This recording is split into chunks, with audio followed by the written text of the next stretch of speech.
This $300 watch is one of my favorite timepieces in my collection right now, because it kind of reminds me of the Rolex Explorer and the Grand Seiko Snowflake, and if those two watches mesh together to form an entirely new watch. And I mean, who wouldn't want that? The only problem is that another watch company had already created a very similar looking watch, and they're selling it for $50. And I know, I thought the same thing you did. Outrageous! How could they charge $300 for this watch? So that's exactly why I wanted to check this watch out in the metal to determine if you should spend $250 more on the Acton Adventurer watch.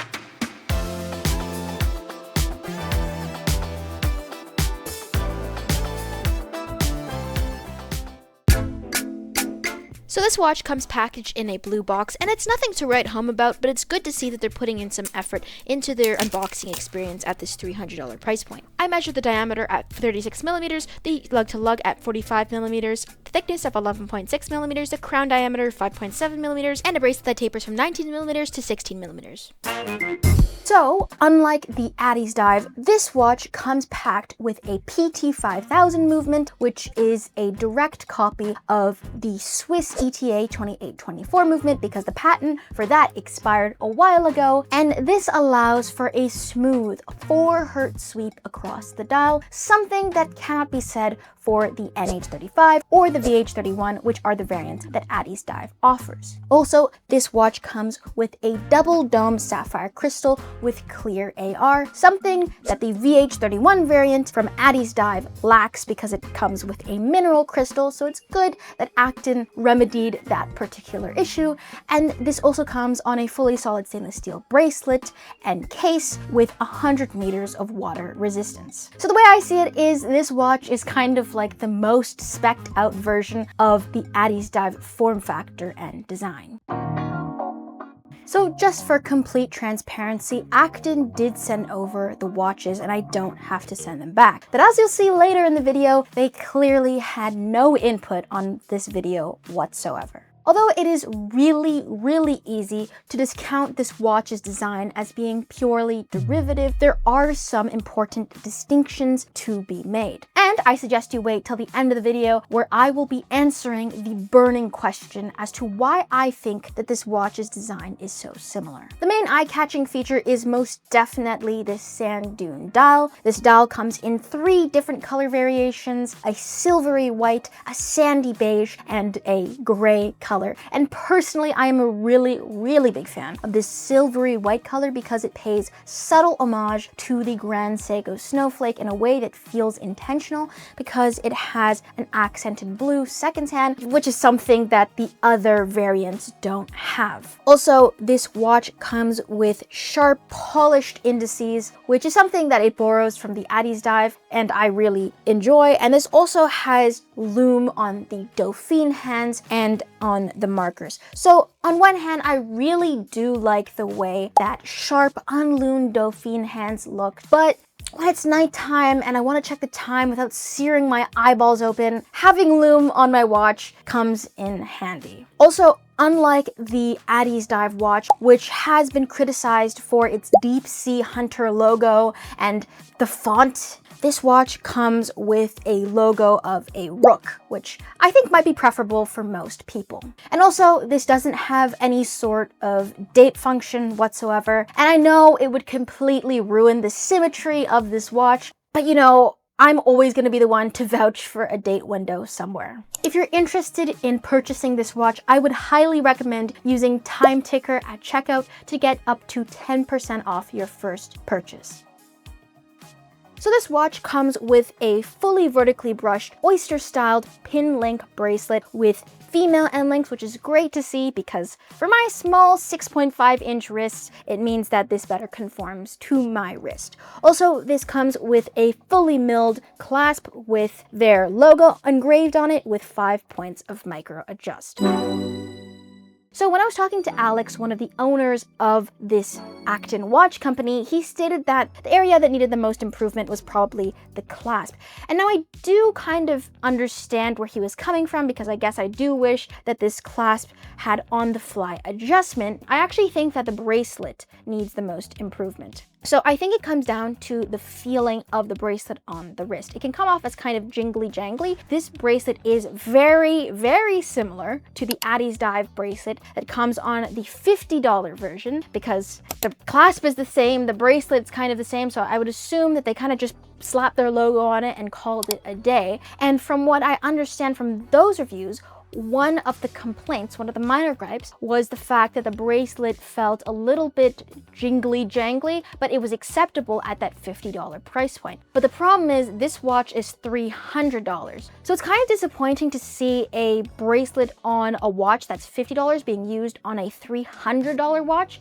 So that is definitely something to note.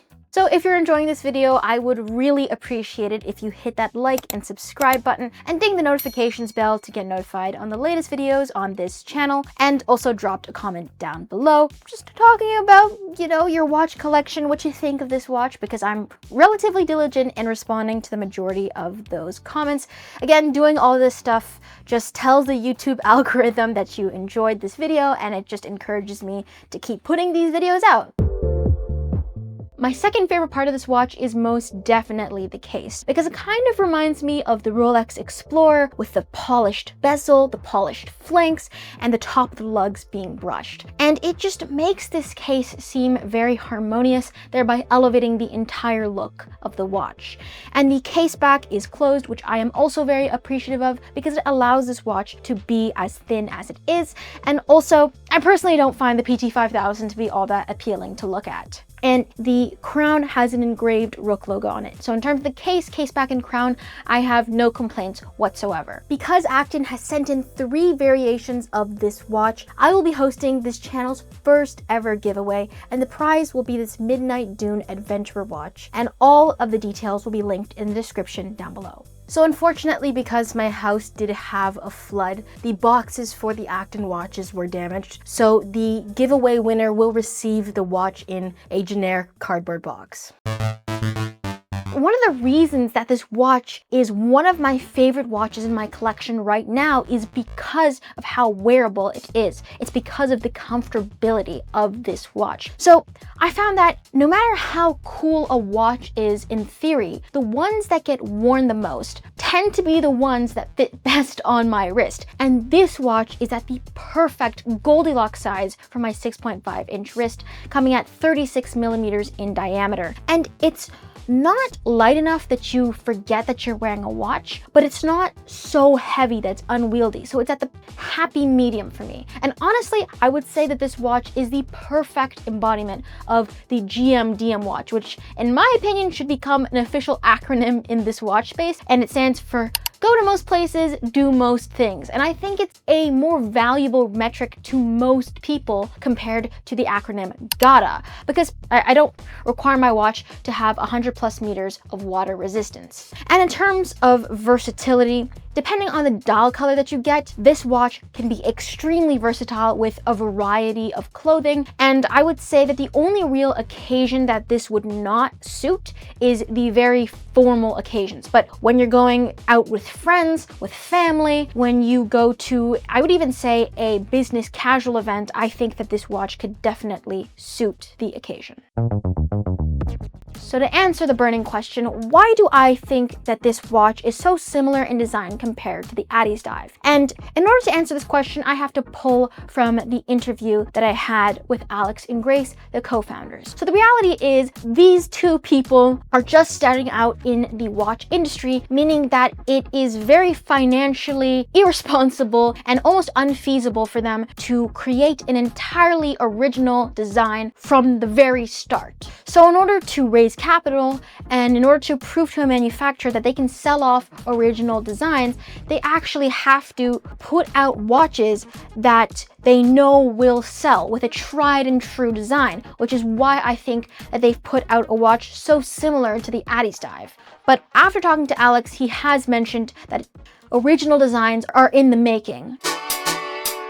The issue is that to an uninformed potential buyer, this watch may seem like a cash grab. It may be reminiscent of MVMT, a brand that just bought tons and tons of Alibaba watches for $3 and sold them for $300 and are making crazy margins. However, I don't actually think that Alex and Grace are doing this to make a quick buck. If you really want to make a quick buck in this industry, the way that you do it is by opening up shops on a whim and then selling other people's watches. And clearly, Alex and Grace are not doing that. So either they are severely unaware that the time and money that they have used to build this brand from the ground up is a very inefficient way of making a quick buck, or they're actually in it for the long run, and I think that the latter is more likely to be true. So when talking to Alex, he said that I really had to get this watch in my hands to feel the difference between this and, for instance, a $300 Seiko. And after handling other $300 Seikos, I can wholeheartedly agree. This watch is miles better than a $300 Seiko in terms of specification, in terms of finishing. However, the crux of the issue is that a $50 Addiesdive is almost better than a $300 Seiko. And I don't think that this Acton is all that much better than that $50 Addiesdive. So that's the crux of the issue, because Acton is selling to us crazy watch enthusiasts who are aware of other hyper affordable watch alternatives to mainstream brands. If you are a bigger fan of my channel, I would also suggest checking out the Time Ticker Team membership, because you get tons of perks such as early access to new videos and priority response to comments, tons of other stuff I would recommend doing. And I want to give a huge shout out to Dean Woods for being the first and only current Time Ticker Team member. I really appreciate it.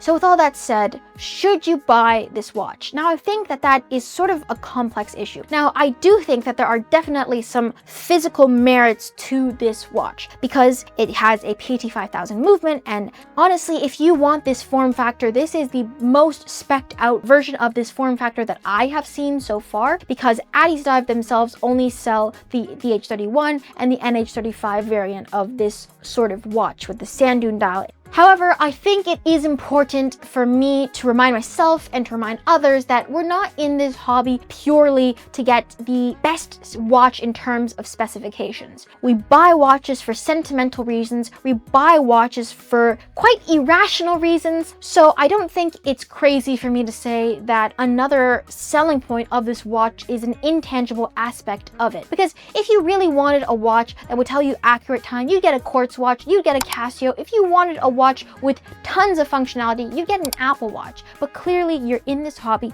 because of something else, because of something innately human about watch collecting, about having a watch that relies on your movement to survive. And another thing that is very human is the desire to support others.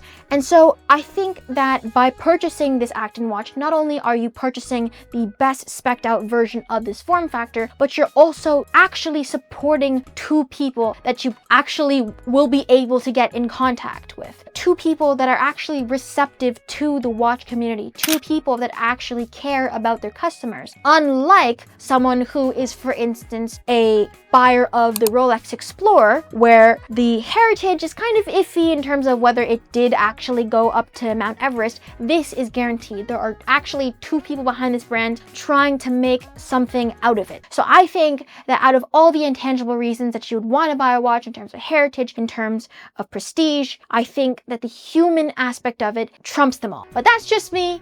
I do think that this watch is a little bit overpriced. I don't think, from an objective standpoint, if you strip it all away from the human aspect, that this is worth $250 more than the Addiesdive. Thank you so much. I appreciate you making it to the end of this video, listening to me talk about a watch. As I've mentioned before, it's kind of crazy that people are watching me talk about watches from this room. Yeah, I want to thank you so much. And if you're interested in other watch videos, I will have some videos that should be listed over here soon. And I hope that this watch channel patinas like your favorite watch. I will see you on another episode on the Time Ticker.